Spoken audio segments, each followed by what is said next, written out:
बहुत समय पहले एक विशाल राज्य के बीचों बीच एक ऐसा जंगल था जिसमें जाने की हिम्मत कोई नहीं करता था।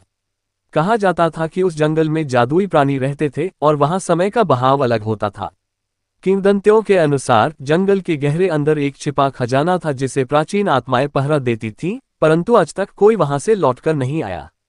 एक दिन राजा के सबसे छोटे बेटे राजकुमार अर्जुन ने उस जंगल में छिपे एक शक्तिशाली क्रिस्टल की अफवाह सुनी।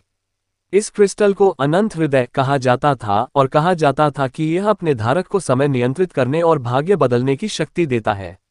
अपने राज्य को एक भयानक सूखे से बचाने के लिए अर्जुन ने जंगल में प्रवेश करने का निश्चय किया। उसके पास बस उसकी तलवार और एक साहसी दिल था। जैसे जैसे अर्जुन जंगल के अंदर गया, अजीब घटनाएं होने लगीं। पेड़ फुसफुसाते हुए रहस्यों को उजागर कर रहे थे, नदियां उल्टी दिशा में बह रही थीं और आकाश एक पल में दिन से रात में बदल जाता था। परंतु अर्जुन भयभीत नहीं हुआ, उसका उद्देश्य उसे आगे बढ़ाता रहा। अचानक उसका सामना एक बोलने वाली लोमड़ी से हुआ जिसका नाम रिया था। रिया ने उसे चेतावनी दी कि जंगल में आगे खतरनाक परीक्षाएं उसका इंतजार कर रही थीं। उसने बताया कि यह जंगल एक पुरानी जादूगरनी ने जादू से भर रखा था, जो कभी इस भूमि की शासक थी। अब वह जादूगरनी एक आत्मा के रूप में क्रिस्टल की रक्षा करती थी और केवल उसे ही इसे सौंपती थी जो 3 असंभव चुनौतियों को पार कर सके।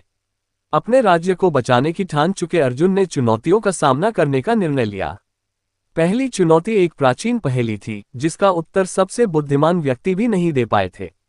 रिया की मदद से अर्जुन ने उस पहेली को सुलझा लिया जिससे उसकी बुद्धिमत्ता साबित हुई।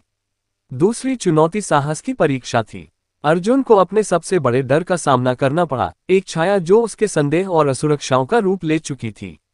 लेकिन अपने साहस और अपने मिशन की याद से उसने इसे भी पार कर लिया। आखिरी परीक्षा हृदय की थी। अर्जुन को कुछ मूल्यवान चीज का त्याग करना था जिससे उसकी निस्वार्थता साबित हो सके।